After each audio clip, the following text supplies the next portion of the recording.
क्या कॉकरोच जनता पार्टी मोदी के इक़्तिदार को निगलने के लिए तैयार है? भारत की तारीख का सबसे अजीब लेकिन खतरनाक तरीन एहतजाज दिल्ली की सड़कों पर जारी है और अब यूं लगता है जैसे भारतीय वजीर तालीम को हर हाल में इस्तीफा देना ही पड़ेगा। नई दिल्ली के जंतर मंतर पर इस वक्त हालात इंतहाई कशीदा और सनसनीखेज हो चुके हैं। इम्तिहानी पर्चों में मुबैना धांधलियों और तालीमी निज़ाम की तबाही के खिलाफ कॉकरोच जनता पार्टी के परचम तले हजारों पुरजोश नौजवान और तलबा सड़कों पर हैं। मोदी सरकार ने इस तहरीक और एहतजाज को खत्म कराने के लिए पुलिस के जरिए मुजाहिरीन पर बदतरीन तशद्दुद कराया, लाठी चार्ज किया, आंसू गैस की शेलिंग की गई और मार मार कर बुरा हाल कर दिया। लेकिन तशद्दुद के इस तूफान के बावजूद मुजाहिरीन पीछे हटने को तैयार नहीं। उनका जज्बा इतना बुलंद है कि पुलिस की तमाम तर सख्ती के सामने अब भी जंतर मंतर पर डटे हुए हैं।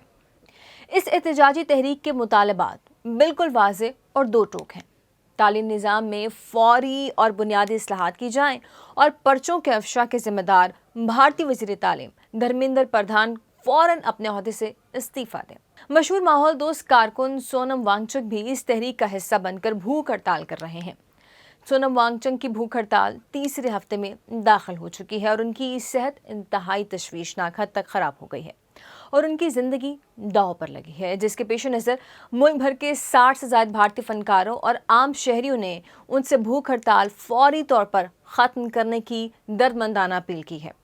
इस जारी एहतजाज ने भारतीय सियासत में बड़ा ज़लज़ला बर्पा कर दिया है और अपोजिशन के तमाम बड़े रहनुमा इजहार यकजहती के लिए जंतर मंतर पहुँच रहे हैं। इस जारी एहतजाज ने भारतीय सियासत में बड़ा ज़लज़ला बर्पा कर दिया है और अपोजिशन के तमाम बड़े रहनुमा इजहार यकजहती के लिए जंतर मंतर पहुंच रहे हैं। एनसीपी के सदर शरद पवार अपनी अहलिया और सुप्रिया सोले के हमरा मुजाहिरीन के दरमियान पहुंचे, जबकि आम आदमी पार्टी के सरबराह अरविंद केजरीवाल और शिवसेना के उद्धव ठाकरे ने भी मौके पर पहुंचकर तलबा का भरपूर साथ दिया है। ऑल इंडिया तृणमूल कांग्रेस की रुकन पार्लियामेंट महवा मोयत्रा, मशहूर अदाकारा शुबाना आजमी और मराठा रिजर्वेशन के नुमाया रहनुमा मनोज जोरांगे पटेल भी एहतजाजी शुरुका के शाना बशाना खड़े नजर आए। यही नहीं, कांग्रेस रहनुमा राहुल गांधी और प्रियंका गांधी ने भी वजीर आजम की रिहाइशगाह के बाहर मुजाहिरा किया, जिस पर उन्हें पुलिस ने हिरासत में ले लिया। दूसरी जानिब मामले में मजीद सनसनी उस वक्त फैली जब ये मामला भारतीय सुप्रीम कोर्ट पहुंचा। अदालत उज़्मा की चीफ जस्टिस ने पुलिस तशद्दुद के मामले पर दायर की गई दरख्वास्त की फौरी समाअत और तशद्दुद की वीडियोस देखने से साफ इनकार कर दिया, जिसने जल्दी पर तेल का काम किया। और ये वही जज साहब हैं जिन्होंने रवां साल मई में नौजवानों से मुतल्लिक मुतनाज़ बयान दिया, जिसके बाद ही ऑनलाइन पार्टी कॉकरोच जनता पार्टी वजूद में आई थी। इस वक्त दिल्ली में सिक्योरिटी सख्त कर दी गई है। मुजाहिरीन पर सरकारी और निजी इमलाक को नुकसान पहुंचाने और पथराव के मुकदमात भी दर्ज किए जा रहे हैं। लेकिन नौजवानों का सिर्फ एक ही नारा है कि मारो जितना मारना है, हम हारने वाले नहीं हैं। अब सवाल ये पैदा होता है कि क्या मोदी हुकूमत तशद्दुद के जोर पर इस नौजवान तहरीक को दबा सकेगी?